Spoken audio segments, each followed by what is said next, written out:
Assalamu alaikum warahmatullah. Yan uwa barkanmu da yau. So yau bidiyon zan muku shine ta yadda idan wayarka tana nauyi, misali idan kana amfani da wayarka, so za ga wani ta ringa makale ma ko kuma tana cije ma ta dinga ma amfani yadda kake so. Inda kake son ka shiga sai ta harɗe sannan ta shiga, ko kuma idan kana son ka fita sai ta harɗe sannan ta fita. To yau dan uwa insha Allah ka samu maganin wannan matsalai idan ka tsaka kalli bidiyon ka tun daga farko har ƙarshe, to zaka samu wannan maganin wannan matsala insha Allah.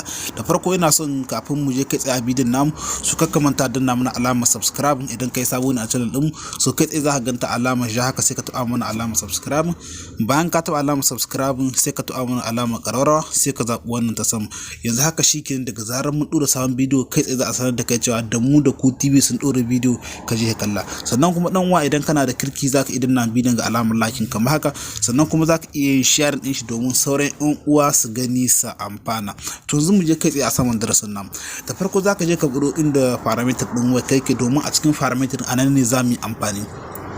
Kai tsaye sai mu duba yanzu mu ga ina parameter din mu yake. So gashi nan kamar shi gani yanzu ina dubawa. So parameter da wara yanzu ga parameter din wata, kai tsaye sai ka shige shi kamar hakan ga. Bayan ka shiga cikin parameter din kai tsaye gashi nan zai bude ma wannan fuskar, to sai ka ja a hankali, sai ka ja yawwara sai ka zo nan ƙarshen wannan zaɓin na ƙasa gashi nan kamar shi gani, sai ka shige shi kamar hakan ga. So bayan ka shiga wannan zaɓin gashi nan zai buɗe maka wannan fuskar, to nan sai ka taɓa a wannan zaɓin na uku gashi nan.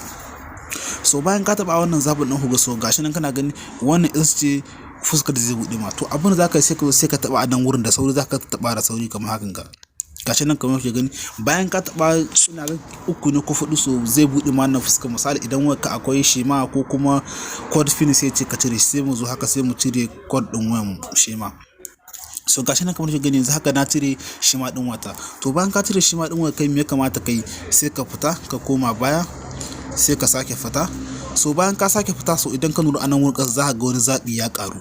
To bayan wannan zabin ya karu sai ka shiga a cikin wannan zabin. Gashi nan kamar shi gani, bayan mun shiga a cikin wannan zaɓin so zai buɗe mana wannan fuska gashi nan kana gani.